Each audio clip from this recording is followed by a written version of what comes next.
dijelaskan seperti apa, Bang? Jadi gini, pada dasarnya kan Novi kan telah menyerahkan jabatan PLH selama 30 hari ke depan kan kepada PLH dalam hal ini Jerry Julian.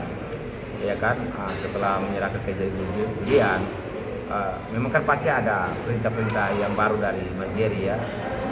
Setelah itu saya kan sebagai tim hukum bertugas melakukan klarifikasi counter attack terhadap tindakan hukum lawan, dalam hal ini tim kuasa hukum Agus ya, salah satunya adalah Bang Alfi dalam hal menyampaikan info pers ya tentang kartu tanda penduduk. Nah, itu aja. Setelah melakukan info pers itu ya saya melihat bahwa ini sudah menyerang pribadi Novi Pratiwi dalam hal data pribadinya kan, dan saya melakukan penjelasan hukum secara publik untuk melindungi langkah hukum daripada melindungi hak hukum daripada Novi Pratiwi. Kemudian saya disampaikan untuk berhenti live dulu. Kemudian saya dapat arahan untuk dinonaktifkan. Gitu. Alasan dari pihak Novi menonaktifkan kenapa, Bang? Jadi gini, pada dasarnya dari Novi ke Mas Jerry ya, Julian dan Bang Julian itu berkaitan dengan KTP gitu. Karena latar belakang saya live kan ada gambarnya Bang Alvin dan KTP itu. Tapi saya agak kan KTP-nya memang tidak tertulis nik dengan jelas toh. Tetapi saya mempertegas untuk membesarkan karena wajah Novi kan kayak saya tampilkan ke publik ya kan, dan saya mengkopas dari sisi aturan ya kan, aturan-aturan hukum ya, baik itu peraturan pemerintah nomor 19 tentang administrasi kependudukan ya kan, karena NIK itu kan dilindungi dalam pasal 30. Kemudian saya mengkopas dari sisi undang-undang perlindungan data, dan itu dalam hal ini lawan saya dalam hal ini ini tidak boleh ya melakukan mengumpulkan bahkan melakukan penyelidikan terhadap data pribadi, dan hal itu kan diatur dalam PP nomor 40 itu. Itu tadi mungkin akhirnya nggak apa-apa lah banyak keluar. Berarti udah berapa hari, Bang? Jadi gini, tanggal 30 ya, tepatnya tanggal 30 jam 10 pagi kan saya live. Dan dihentikan sekitar jam 11 lewat. Dan dinonaktif mulai dari hari itu untuk juga hapus VT tentang Novi itu ya kan. Saya hapus, dan nonaktif itu kan tidak pernah ditarik secara personal pribadi ya kan.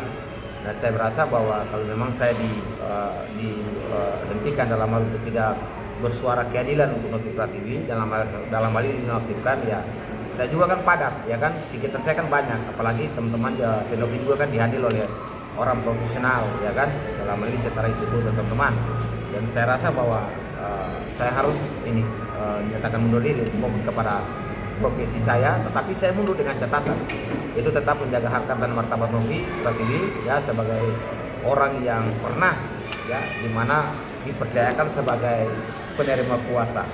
Itu aja, saya tetap menjaga harkat martabat Novi Pratiwi. Berarti Komunikasi sama Teh Novi sendiri seperti apa, Bang? Luar biasa, Teh Novi memiliki jiwa yang luar biasa ya, karena beliau pun minta maaf juga kan ya, bahkan terima kasih ya, artinya sudah banyak membantu, dan saya juga kan minta maaf kepada yang bersangkutan. Intinya Teh Novi itu banyak beban, sehingga saya khawatir jangan sampai menjadi orang yang menambah beban buat beliau lagi itu dalam hal kasus yang terbaru, dalam hal ini kasus-kasus lain ya, termasuk KTP itu aja. Enggak, kalau secara pribadi kan kata Novi kan biasa, pasti juga kan timnya kan berkurang, jadi itu kan saya tidak tahu perasaannya.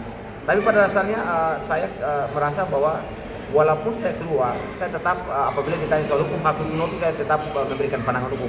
Tetapi kan pasti sudah dibatasi, dalam arti bahwa pengacara dari Agus dan Donatur kan tidak mungkin saya mengkanter mereka lagi. Tapi kalau tentang substansi hukum, saya tetap masih praktisi hukum, dan saya mendukung bahwa langkah-langkah yayasan tetap dibenarkan dari sisi undang-undang maupun anggaran dasar rumah tangga. Gitu. Ada sama sekali, saya tidak rasa kecewa, malah saya memberikan dukungan penuh buat tim ya, yang mana tim hukum untuk tetap mengawal Novi Pratiwi sampai kasus ini tuntas. Sip, udah. Sip. Sip.